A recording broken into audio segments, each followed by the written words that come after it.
నాన్న నాన్న అంటూ తండ్రి వెంట తిరగడమే ఆ చిన్నారికి శాపమైంది. అక్రమ సంబంధానికి అడ్డంకిగా మారిందని కన్న కూతుర్ని కడతీర్చాడు ఆ కసాయి.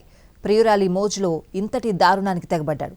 మార్కాపురం జిల్లా త్రిపురాంతకంలో జరిగింది ఈ కిరాతకం. ఇతని పేరు శివారెడ్డి. మార్కాపురం జిల్లా త్రిపురాంతకానికి చెందిన శివారెడ్డికి 10 ఏళ్ల క్రితం ఈశ్వరమ్మతో పెళ్లయింది. వీళ్లకు 9 ఏళ్ల కూతురు తులసితో పాటు ఓ కొడుకున్నాడు. శివారెడ్డికి చెడు అలవాట్లతో పాటు అక్రమ సంబంధాలు ఉన్నాయి. ఇంటి పక్కనే గల బాజీబీతో వివాహేతర సంబంధం పెట్టుకున్నాడు. దీంతో కుటుంబంలో కలహాలు మొదలయ్యాయి. భార్య ఈశ్వరమ్మతో నిత్యం గొడవలు జరిగేవి. అయినా శివారెడ్డి పద్ధతి మార్చుకోలేదు. బాజీబీకి తరచూ వీడియో కాల్ చేసి మాట్లాడుతూ ఉండేవాడు. శివారెడ్డి కూతురు తులసికి తండ్రంటే చాలా ప్రేమ. అందుకే ఎప్పుడూ నాన్న నాన్న అంటూ శివారెడ్డి వెంటే ఉండేది.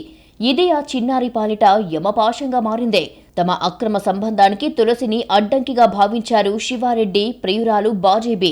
తనను కలవాలంటే తులసిని అడ్డు తొలగించుకోవాలని షరతు పెట్టిందే. శివారెడ్డి కూడా తమ అక్రమ సంబంధానికి తులసిని అడ్డంకిగా భావించాడు. తాను బాజీబీతో తరచూ వీడియో కాల్ మాట్లాడుతున్న విషయాన్ని తులసి ఎక్కడ బయట పెట్టేస్తుందో అని భయపడ్డాడు. దీంతో తులసి అడ్డు తొలగించుకోవాలని శివారెడ్డి బాజీబీ నిర్ణయించుకున్నారు. రాత్రి సమయంలో పెరట్లో తాతయ్యతో పాటు నిద్రిస్తున్న తులసిని దుప్పటి కప్పి బాజీబీ ఇంట్లోకి తీసుకెళ్లాడు శివారెడ్డి. అక్కడ తులసి నోట్లో గుడ్డలు కుక్కి అరవకుండా చేశారు. కాళ్ళు చేతులు కట్టేశారు. గొంతుకు ఉరి బిగించి చంపేశారు. తర్వాత తులసి మృతదేహాన్ని మంచం కింద దాచారు. ఉదయం నిద్రలేచాక తులసి కనిపించకపోవడంతో కంగారు పడింది ఈశ్వరమ్మ. చుట్టుపక్కలంతా వెతికిందే. ఎవరినడిగినా తులసి గురించి తమకు తెలీదు అన్నారు. అందరూ కలిసి వెతకడంతో పక్కింట్లోనే తులసి శవం ఉన్నట్లు గుర్తించారు. దీంతో పోలీసులకు సమాచారం ఇచ్చారు. బాజీబీ ఇంటి నుంచి తులసి మృతదేహాన్ని స్వాధీనం చేసుకున్నారు పోలీసులు. క్లూస్ టీం, ఫోరెన్సిక్ టీం సాక్ష్యాలు సేకరించాయి. శివారెడ్డికి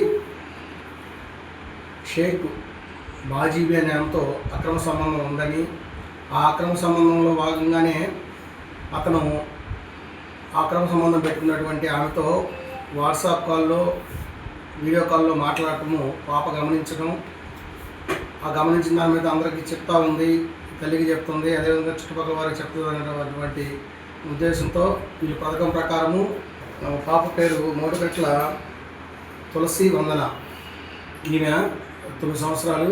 ఆమెని మెడతో ఒక తీగ లాంటి దానితో చుట్టి చంపి మంచం కింద పెట్టడం గమనించారు. శివారెడ్డిని పోలీసులు అదుపులోకి తీసుకున్నారు. బాజీబీ పరారీలో ఉందే.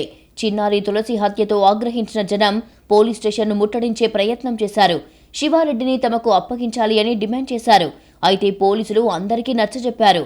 నిందితులకు కఠిన శిక్ష పడేలా చూస్తామని హామీ ఇచ్చారు. మొత్తానికి అక్రమ సంబంధంతో కన్న తండ్రే కూతుర్ని కడతేర్చే స్థాయికి దిగజార్చింది.